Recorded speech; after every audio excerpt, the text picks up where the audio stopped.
اساتذہ کرام، سامعین اعظام اور میرے عزیز بھائیوں، دنیا اور آخرت میں تمام طرح کی کامیابیاں، بلندیاں، ترقیاں، سعادت و مسرت اور کامیابی و کامرانی مومن اہل علم کے لیے ہے۔ سورۃ المجادلہ آیت نمبر 11 میں اللہ تعالیٰ نے ارشاد فرمایا، میں نے اس کو خطبہ سنا کے بعد پڑھا ہے، یرفع اللہ الذین آمنوا منکم والذین اوتوا العلم درجات۔ میرے عزیز بھائیوں، آپ یاد رکھیں، زمانہ اور وقت اسی کو سلام کرتا ہے، اسی کا استقبال کرتا ہے جس کے پاس علم و ہنر کی دولت ہوتی ہے، صلاحیت و لیاقت کا سرمایہ ہوتا ہے۔ علم جب آدمی پوری محنت کے ساتھ حاصل کرتا ہے، مشقت اور جد و جہد کے ساتھ حاصل کرتا ہے، تو علم کی پختگی کے نتیجے میں اسے صلاحیت و لیاقت ہوتی ہے، اسے ایک ہنر آ جاتا ہے۔ اور جب آدمی کو علم میں پختگی حاصل ہو جائے، مہارت ہو جائے اور ایک ہنر حاصل ہو جائے تو دنیا میں کامیابی کے اسباب پیدا ہو جاتے ہیں، دنیا میں تمام ترقی کے ذرائع پیدا ہو جاتے ہیں۔ اس لیے آپ تمام لوگ خوب محنت سے علم و ہنر حاصل کریں۔ جب آپ محنت سے اپنی تعلیم کو حاصل کریں گے اور ہنر حاصل کریں گے تو گھبرانے کی کوئی بات نہیں ہے۔ دنیا کی کامیابی چل کر کے آپ کے پاس آئے گی، دنیا کی تمام ترقیاں آپ کی قدم بوسی کرے گی، اور ہر طرح کی آپ کو راحت و آسانی ملے گی۔ اگر آپ علم اور ہنر کی دولت سے مالا مال نہیں ہوں گے، اگر آپ محنت اور مشقت کے ساتھ تعلیم حاصل نہیں کریں گے تو پھر آپ علم و ہنر سے محروم رہ جائیں گے، اور اس کے نتیجے میں آپ کو ذلت و مسکنت کا سامنا کرنا پڑے گا، آپ کو دنیا میں قدم قدم پر پریشانی کا سامنا کرنا پڑے گا اور آپ ناکامی سے دوچار ہو جائیں گے۔ شاعر مشرق علامہ اقبال کہتے ہیں، برہنہ سر ہے تو عزم بلند پیدا کر، یہاں فقط سر شاہی کے واسطے ہے کلاه۔ کلاه کہا جاتا ہے سر کے تاج کو۔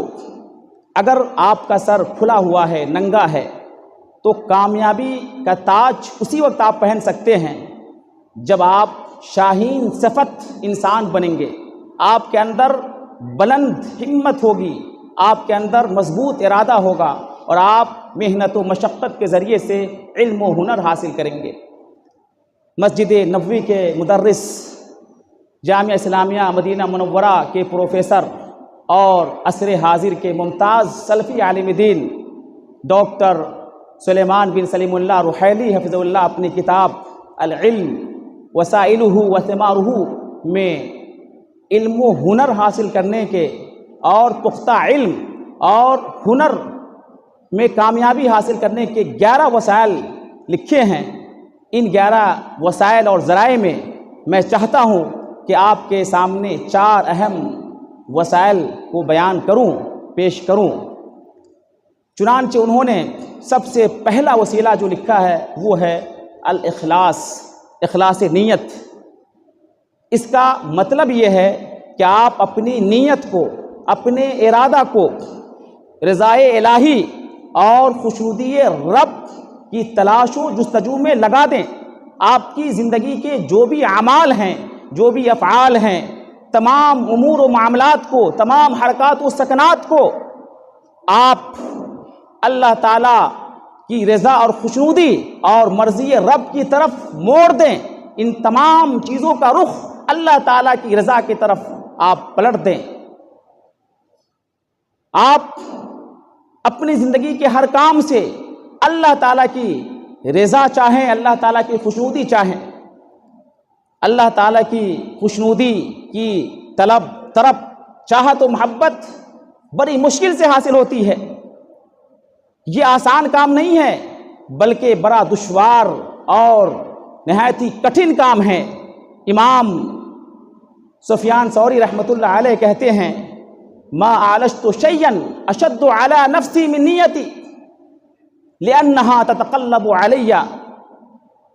میں نے اپنی پوری زندگی میں اصلاح نیت سے زیادہ مشکل کام اور کٹھن کام کسی اور چیز کو نہیں دیکھا، اس لیے کہ اصلاح نیت اور نیت کی درستگی بڑی مشکل چیز ہے، اور یہ ارادہ نیت لمحہ بلمحہ بدلتی رہتی ہے، ارادہ بدلتا رہتا ہے. بعض اسلاف کہتے ہیں کہ مجھے نیت کو درست کرنے میں 40 سال لگ گئے، 30 سال لگ گئے. سہل بن عبداللہ تستری سے پوچھا گیا ایو شیء اشد علی النفس، آپ بتائیے نفس پر سب سے زیادہ سخت کیا چیز ہے؟ تو انہوں نے کہا الاخلاص، لأنہ لیس لہا فیہ نصیب. نفس پر سب سے زیادہ سخت چیز اخلاص ہے، اس لیے کہ اخلاص میں نفس کے لیے کوئی جگہ نہیں ہے، کوئی حصہ نہیں ہے. اس لیے آپ اپنی زندگی کو اللہ تعالیٰ کی رضا کے لیے وقف کر دیں. زندگی کے جو بھی کام ہیں ان کا بنیادی مقصد اللہ تعالیٰ کی رضا ہونی چاہیے، اللہ تعالیٰ کی خوشنودی ہونی چاہیے. اگر ایسی چیز ہے، اگر آپ نے اپنی زندگی کا اصلی مقصد، بنیادی ہدف اللہ کی رضا کو بنا لیا ہے، تو تمام طرح کی عزت و شہرت، مال و دولت اور جاہ و حشمت خود بخود ملے گی. اس کے لیے جتن کرنے کی کوشش کرنے کی ضرورت نہیں پڑے گی، اس کے لیے محنت کرنے کی ضرورت نہیں پڑے گی. پیارے رسول محمد عربی صلی اللہ علیہ وسلم ارشاد فرماتے ہیں من کانت الدنیا نیتہ، جس کی فکر صرف دنیا ہی ہو، مال و دولت حاصل کرنا ہو، جس کا مقصد صرف نوکری ہو، ملازمت ہو، فرق اللہ علیہ امرہ، تو اس کے امور و معاملات کو اللہ تعالیٰ منتشر کر دیتا ہے، الجھا دیتا ہے، اور اس کے امور و معاملات کو خراب اور فاسد کر دیتا ہے. وجعل فقرہ بین عینیہ، اور اس کی نگاہ کے سامنے اللہ تعالیٰ محتاجی کو رکھ دیتا ہے. اس آدمی کو جس کی نیت میں دنیا ہے، پیسہ ہے، دولت ہے، اللہ کی رضا نہیں ہے، خوشنودی نہیں ہے، اس کو ہمیشہ صرف محتاجی نظر آتی ہے. دنیا میں بہت کچھ حاصل ہو بھی جائے تب بھی اس کا دل تنگ رہتا ہے، اس کا من نہیں بھرتا، اس کا دل نہیں بھرتا، اس کا پیٹ نہیں بھرتا ہے. حالانکہ بات ایسی ہے لم یاتہ من الدنیا الا ما کتب لہ، دنیا میں اسے وہی کچھ ملے گا جتنا اس کے مقدر میں ہے. جتنی دولت، جتنا پیسہ اور جتنی ترقی اس کی قسمت میں لکھی ہوئی ہے، اسی قدر اس کو تمام چیزیں ملے گی. نہ اس میں اضافہ ہو سکتا ہے، نہ اس میں کمی ہو سکتی ہے. ومن كانت الآخرة نیتہ، اور جس کی نیت، جس کا ارادہ آخرت ہے، اللہ کی رضا ہے، خوشنودی ہے، جس شخص کے اندر، جس انسان کے اندر، جس مسلمان کے دل میں اخلاص نیت ہے، اللہ تعالیٰ کی رضا کی چاہت ہے، تو اللہ تعالیٰ اس کے امور و معاملات کو درست کر دیتا ہے. جعل امرہ، جمع اللہ لہ امرہ، اللہ تعالیٰ اس کے امور و معاملات کو ہر اعتبار سے سازگار کر دیتا ہے. وجعل غناہ فی قلبہ، اور بے نیازی کو اس کے دل میں ڈال دیتا ہے. وہ آدمی ہمیشہ بے نیاز رہتا ہے، ٹینشن فری رہتا ہے، کوئی الجھن نہیں ہوتی. جو بھی زندگی میں میسر ہے اس پہ قانع رہتا ہے، اس پہ مطمئن رہتا ہے، اور کسی بے چینی کا احساس نہیں کرتا. وہ خوشی اور خرم کے ساتھ زندگی گزارتا ہے اور زندگی کے کام و کاج کو ادا کرتا ہے. وَأَتَتْهُ الدُّنْيَا وَهِيَ رَاغِمَةٌ، اللہ کے رسول صلی اللہ علیہ وسلم نے فرمایا کہ ایسے خوش نصیب اور مخلص اور آخرت چاہنے والے، اللہ تعالیٰ کی رضا کی طرف رکھنے والے انسان کے پاس دنیا مغلوب ہو کر کے آتی ہے، عاجز اور درماندہ ہو کر کے آتی ہے. یعنی اخلاص رکھنے والا، اللہ کی رضا کو اپنے دل میں رکھنے والا غالب ہوتا ہے، اور دنیا مغلوب ہوتی ہے، دنیا اس کے ماتحت ہوتی ہے، دنیا اس کے محتاج ہوتی ہے. وہ دنیا کے ساز و سامان کا یا دنیا کی متاع کا محتاج نہیں ہوتا. علم کی پختگی اور فن اور ہنر کی حصول یابی کا دوسرا اہم وسیلہ تقوی اللہ ہے. یہ اللہ تعالیٰ کا تقوی کامیابی کے لیے، علم کی پختگی کے لیے، ہنر کو اپنانے کے لیے نہایت ہی ضروری ہے، بنیادی سبب ہے۔ اللہ تعالیٰ ارشاد فرماتا ہے سورہ بقرہ آیت نمبر 282 کے اندر، وَاتَّقُوا اللَّهَ وَيُعَلِّمُكُمُ اللَّهُ، اے اللہ کے بندو اللہ تعالیٰ سے ڈرو تاکہ اللہ تعالیٰ تمہیں علم سے نوازے، ہنر سے نوازے۔ اگر تقوی نہیں ہے تو آپ کبھی علم حاصل نہیں کر سکتے ہیں۔ تقوی کیا ہے؟ ان یراک اللہ حیث امرک، اللہ تعالیٰ آپ کو وہاں دیکھے، اس کام میں مشغول دیکھے جس کا اللہ تعالیٰ نے آپ کو حکم دیا ہے۔ وَاللَّہ یراک حیث نہاک، اور اللہ تعالیٰ اس کام میں آپ کو مبتلا نہ دیکھے جس سے اللہ تعالیٰ نے منع فرمایا ہے۔ وَأَن تَتْرُكَ الذُّنُوبَ جَمِيعًا، اور تقوی یہ ہے کہ تمام طرح کے گناہ کو آپ چھوڑ دیں، ترک کر دیں۔ ابن المعتز بڑے شاعر ہیں، کہتے ہیں خل الذنوب صغیرہا و کبیرہا فہو التقی، اے اللہ کے بندو تمام طرح کے چھوٹے گناہوں کو چھوڑ دو، تمام طرح کے بڑے گناہوں کو چھوڑ دو، فہو التقی، یہی تقوی ہے، یہی طہارت ہے، یہی نیکی ہے اور یہی پرہیزگاری ہے۔ وَاصْنَعْ كَمَاشٍ فَوْقَ أَرْضِ الشَّوْكِ يَحْذَرُ مَا يَرَىٰ، اس آدمی کی طرح زندگی گزارو جو خاردار راستے پہ چلتا ہے، کانٹوں بھری راہ پہ چلتا ہے اور پوری احتیاط کے ساتھ محتاط ہو کر کے اپنے قدم کو آگے بڑھاتا ہے۔ وَلَا تَحْقِرَنَّ صَغِيرَةً، اور معمولی سے معمولی گناہ کو تم حقیر نہ سمجھو، چھوٹے سے چھوٹے گناہ کو کمتر نہ سمجھو، آسان نہ سمجھو۔ إِنَّ الْجِبَالَ مِنَ الْحَصَىٰ، یہ پہاڑ چھوٹے چھوٹے کنکروں سے بنتا ہے، لہٰذا تمام طرح کے گناہوں کو اور تمام طرح کے معاصی کے کام کو تم ترک کر دو، چھوڑ دو۔ امام شافعی رحمۃ اللہ علیہ بڑے ذہین اور فطیر انسان تھے، بڑے دانشور انسان تھے اور بلا کی فطانت تھی، ذہانت تھی، پھر بھی ان کی یہ تواضع تھی، ان کی خاکساری تھی کہ وہ اپنے آپ کو کمتر سمجھتے تھے اور ان کو ایسا لگتا تھا کہ ہم گناہ کر رہے ہیں جس کی وجہ سے ہم جو کچھ بھی پڑھتے ہیں، یاد کرتے ہیں، بھول جاتے ہیں۔ نسیان اور بھول جانا، حافظہ کا کمزور ہو جانا، آج پڑھا کل بھول گئے، ابھی پڑھا ایک گھنٹے کے بعد بھول گئے، اس کا سبب گناہ ہے جو آپ دن اور رات میں کرتے ہیں، اللہ کی نافرمانی کرتے ہیں۔ اس معصیت کی وجہ سے، اللہ کی نافرمانی کی وجہ سے اور گناہ کی وجہ سے آپ کے علم رخصت ہو جاتے ہیں، زائل ہو جاتے ہیں، ضائع ہو جاتے ہیں۔ امام شافعی نے اپنے استاد وکی سے شکایت کی اور اس پورے واقعہ کو منظوم کلام میں پیش کیا، چنانچہ وہ کہتے ہیں شکوت الی وکی سوء حفظی فارشدنی الی ترک المعاصی، ہم نے اپنے استاد وکی سے کمزور حافظے کی شکایت کی، چنانچہ انہوں نے ہمیں تمام گناہوں کو چھوڑنے کی نصیحت کی۔ وَأَخْبَرَنِي بِأَنَّ الْعِلْمَ نُورٌ، اور ہمیں یہ بتایا کہ یہ علم ہے، اللہ کا نور ہوتا ہے، اللہ کی روشنی ہوتی ہے۔ وَنُورُ اللَّهِ لَا يُطَاعُ عَاصٍ، اور جو اللہ تعالیٰ کی نافرمانی کرتا ہے، گناہ کا کام کرتا ہے، اسے کبھی اللہ کا نور حاصل نہیں ہو سکتا، یعنی علم کبھی حاصل نہیں ہو سکتا۔ لہٰذا اگر آپ دن میں، رات میں، صبح میں، شام میں، تنہائی میں یا لوگوں کے بیچ میں خفیہ طریقے سے یا علی الاعلان گناہ کرتے ہیں تو آپ توبہ کریں، تمام کو ترک کر دیں، تب آپ عالم بنیں گے، آپ کے پاس ہنر آئے گا، آپ کے پاس صلاحیت پیدا ہوگی، ورنہ آپ یوں ہی محروم انسان بن کر کے زندگی گزاریں گے۔ تیسری جو اہم چیز ہے علم کی پختگی کے لیے اور ہنر کی حصولیابی کے لیے، وہ ہے العمل بالعلم، علم کے مطابق عمل کرنا۔ خطیب بغدادی رحمۃ اللہ علیہ نے اپنی کتاب اقتضاء العلم العمل میں لکھا ہے، حضرت علی رضی اللہ تعالیٰ عنہ کا قول نقل کیا ہے، چنانچہ علی رضی اللہ تعالیٰ عنہ کہتے ہیں کہ قد حتف العلم بالعمل، علم نے عمل کو آواز دی۔ اگر فَإِنْ أَجَابَ إِلَّا ارْتَحَلَ، اگر عمل نے علم کی آواز پہ لبیک کہا، اگر عمل نے علم کا ساتھ دیا تو علم ٹھہرتا ہے، علم باقی رہتا ہے، محفوظ ہو جاتا ہے، ذہن و دل میں راسخ ہو جاتا ہے۔ وَإِلَّا ارْتَحَلَ، ورنہ علم رخصت ہو جاتا ہے۔ آپ لاکھ محنت کریں، رگڑ کر کے آپ علم حاصل کریں، لیکن آپ اس کے مطابق عمل نہیں کرتے ہیں تو علم ضائع ہو جائے گا، علم برباد ہو جائے گا۔ یہی وجہ ہے کہ اللہ کے رسول صلی اللہ علیہ وسلم جب صحابہ کو تعلیم دیتے تھے، علم دیتے تھے، تو ساتھ ساتھ میں عمل کی تاکید بھی کرتے تھے۔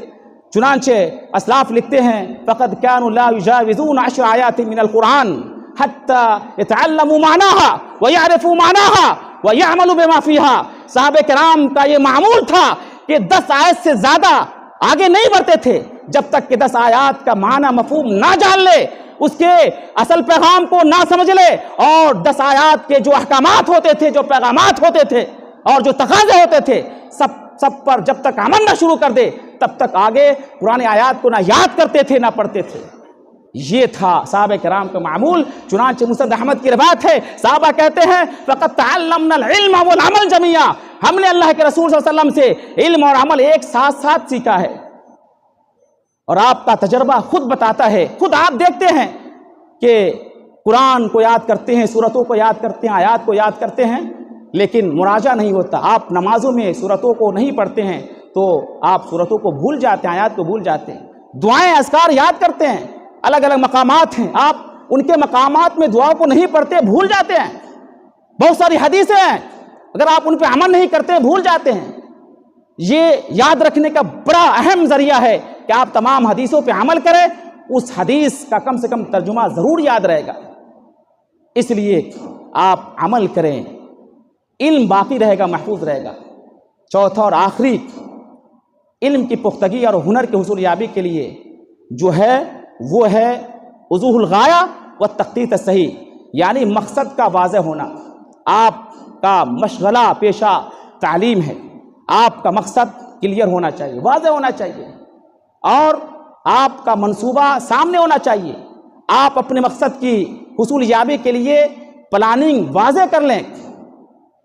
آپ جس راہ میں ہیں اس راہ کی منزل واضح ہونی چاہیے، اور جس طریقہ پر آپ چلیں گے، جس راستہ پہ چلیں گے، جو آپ کا نمونہ ہوگا اس کو بھی واضح ہونا چاہیے۔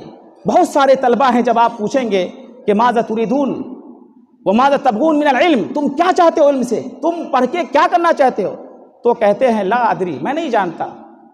بعض طلبہ کہتے ہیں اريد ثواب اللہ، اللہ تعالیٰ کا ثواب چاہتا ہوں، اللہ کی رضا چاہتا ہوں۔ ٹھیک ہے، اللہ کی رضا خوشنودی یہ تو بنیادی مقصد ہے، لیکن آپ کا وہ کون سا میدان ہوگا، کون سا پلیٹ فارم ہوگا، وہ کون سا آپ کا فیل ہوگا جس کے ذریعے سے اللہ تعالیٰ کی رضا چاہیں گے، اللہ تعالیٰ کی خوشنودی چاہیں گے۔ دنیا کا کوئی نہ کوئی پلیٹ فارم تو ضرور ہوگا نا۔ آپ کیا بننا چاہتے، آپ کون سے کام کر کے، آپ کس ذمہ داری کو ادا کر کے، کس کارناموں کو انجام دے کر کے اللہ تعالیٰ کی رضا چاہتے ہیں، یہ آپ کا مقصد ہے، آپ کا ہدف ہے۔ آپ کا ٹارگٹ سچ ہونا چاہیے، آپ کا ہدف اور مقصد واضح ہونا چاہیے۔ ساتھ ہی ساتھ آپ اس مقصد کو کیسے حاصل کریں گے اس کے لیے روڈ میپ ہونا چاہیے، پورا نقشہ ہونا چاہیے، پوری منصوبہ بندی ہونی چاہیے، پلاننگ ہونی چاہیے۔ جو طلبہ نہ اپنا مقصد واضح کرتے ہیں، نہ اپنا منصوبہ بناتے ہیں، اس کا حال اس پرندہ کی طرح ہے جو پرندہ ہر دن الگ الگ شاخ پہ بیٹھتا ہے، اور جب وہ لوٹتا ہے تو بہت معمولی سرمایہ ہوتا ہے۔ اس آدمی کی طرح ہے جو صحرا میں سفر کرتا ہے، نہ کوئی ڈائریکشن ہوتا ہے، نہ کوئی سمت ہوتی ہے، نہ چلنے کی کوئی جہت ہوتی ہے۔ وہ آدمی بھٹکتا ہوا چلا جاتا ہے، اور بھوک اور پیاس کی وجہ سے آدمی مر جاتا ہے، ہلاک ہو جاتا ہے۔ لہٰذا علم کی پختگی کے لیے اور ہنر کی حصول یابی کے لیے ضروری ہے کہ آپ کا مقصد واضح ہونا چاہیے، آپ کا ٹارگٹ سیٹ ہونا چاہیے، اور آپ کا منصوبہ بھی آپ کے سامنے ہونا چاہیے۔ بہت سارے طلبہ اس ہفتے اس کتاب کے ساتھ ہے، اس ہفتے دوسری کتاب کے ساتھ ہے، اس مہینے اس فن کے ساتھ ہے، اس مہینے اس فن کے ساتھ ہے، یعنی کوئی واضح اس کے پاس لاہی عمل نہیں ہوتا ہے۔ یہ افسوس کی بات، انتشار نہیں ہونی چاہیے، بد نظمی نہیں ہونی چاہیے، اور سب کچھ منظم ہونا چاہیے، سب کچھ ڈھنگ سے ہونا چاہیے، تب جا کر کے علم پختہ ہوگا اور آپ کو ہنر آئے گا۔ جب آپ ان چاروں وسائل کو اپنائیں گے، اختیار کریں گے، تو انشاءاللہ العزیز آپ علم و ہنر کی دولت سے مالا مال ہو جائیں گے، اور تمام طرح کی کامیابی آپ کے قدم بوسی کرے گی، اور تمام طرح کی ترقیاں آپ کی قدم بوسی کرے گی۔ یاد رکھیں، آپ کے پیچھے آپ کی قوم و آپ کی ملت آپ کا شدت سے انتظار کر رہی ہے۔ لہٰذا آپ علم و ہنر کے جوہر لے کر کے جائیں، آپ صلاحیت و لیاقت کا گوہر لے کر کے جائیں، تاکہ ان کی ضرورت پوری ہو۔ آپ اپنے ساتھ جب اپنے علاقے میں جائیں، اپنی قوم میں جائیں اور اپنے وطن کو لوٹیں، تو اپنے ساتھ ہم اپنے ہمراہ چشمہ صافی اور جاری کو لے کر کے جائیں، تاکہ لوگ اپنی تشنگی کو بجھا سکیں، اپنی پیاس اور بھوک کو بجھا سکے۔ آپ اپنے ساتھ شمع فروزہ کو لے کر کے جائے، ایک روشن چراغ کو لے کر کے جائے، جس کے ذریعے سے آپ ظلمت کے اندھیرے کو ختم کر سکے، اور ضلالت و گمراہی کی تاریکی میں روشنی اور چراغ جلا سکے۔ شاعر مشرق علامہ اقبال کے بیٹے جاوید اقبال ہیں، جب علامہ اقبال رحمہ اللہ 1931 میں لندن دوسری گول میز کانفرنس کے لیے گئے تھے، تو لاہور سے ان کے بیٹے جاوید اقبال نے ایک خط لکھا تھا جس میں اپنے والد محترم سے ایک گروما فون کی فرمائش کی تھی کہ آپ لندن سے گروما فون لیتے آئیے. تو انہوں نے اپنے بیٹے کے لیے گروما فون نہیں لے کر کے آئے بلکہ چند نصیحتیں اور چند وصیتیں لے کر کے آئے جن کو انہوں نے ان کے سامنے پیش کیا. وہ نصیحتیں کیا ہیں؟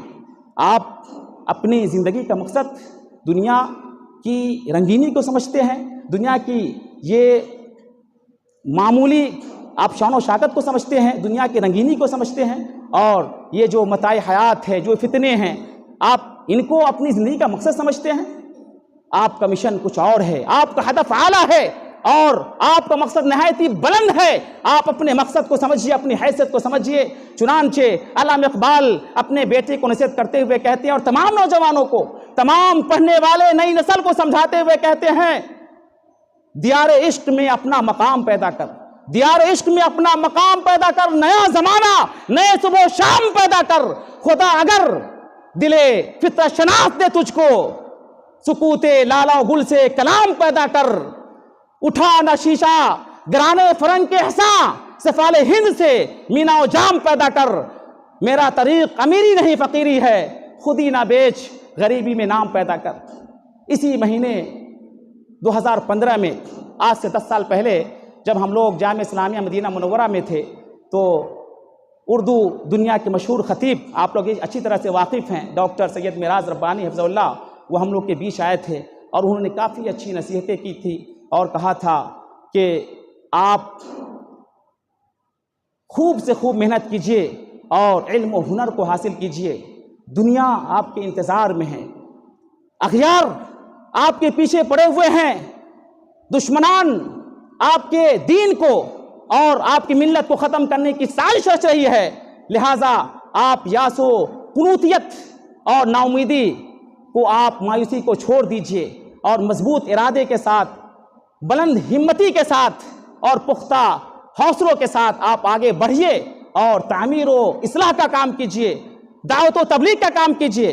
اور انہوں نے خود کے تخلیق کردہ اشعار پیش کیے تھے. انہوں نے خود یہ اشعار کہیں، میں ان اشعار کو پیش کر کے اپنی بات ختم کروں گا. چنانچہ انہوں نے ہم تمام لوگوں کو نصیحت کرتے ہوئے اپنے اشعار پیش کیے تھے کہ اپنے عزم و ہمت کو پختہ تر رکھیے، اپنے عزم و ہمت کو پختہ تر رکھیے، اپنی ٹھوکر میں بہرو بر رکھیے. آسماں چھونے کی آرزو ہے اگر، آسماں چھونے کی آرزو ہے اگر، مضبوط بالوں پر رکھیے، اپنے مضبوط بالوں پر رکھیے. سرفرازی کی گر تمنا ہے، کامیابی سرفرازی کی گر تمنا ہے. اپنے ہاتھوں میں کچھ ہنر رکھیے، اپنے ہاتھوں میں کچھ ہنر رکھیے. ایک اللہ کا در ہی کافی ہے، ایک اللہ کا در ہی کافی ہے. سر کو اپنے نہ در بدر کیجئے، اس کے در کے بھی ہیں عجب انداز. پہلے دل رکھیے، بعد میں سر رکھیے. دعا کرتے ہیں کہ اللہ تعالی ہم تمام لوگوں کو علم و ہنر کو مضبوطی سے حاصل کرنے کی توفیق عطا فرمائے. اور ہم نے جو 4 وسائل بیان کیے ہیں، اخلاص، تقوی اللہ، مقصد کا واضح ہونا اور علم کے مطابق عمل کرنا، ان تمام وسائل کو سمجھنے اور ان کے مطابق زندگی گزارنے کی توفیق عطا فرمائے. آمین ثم آمین.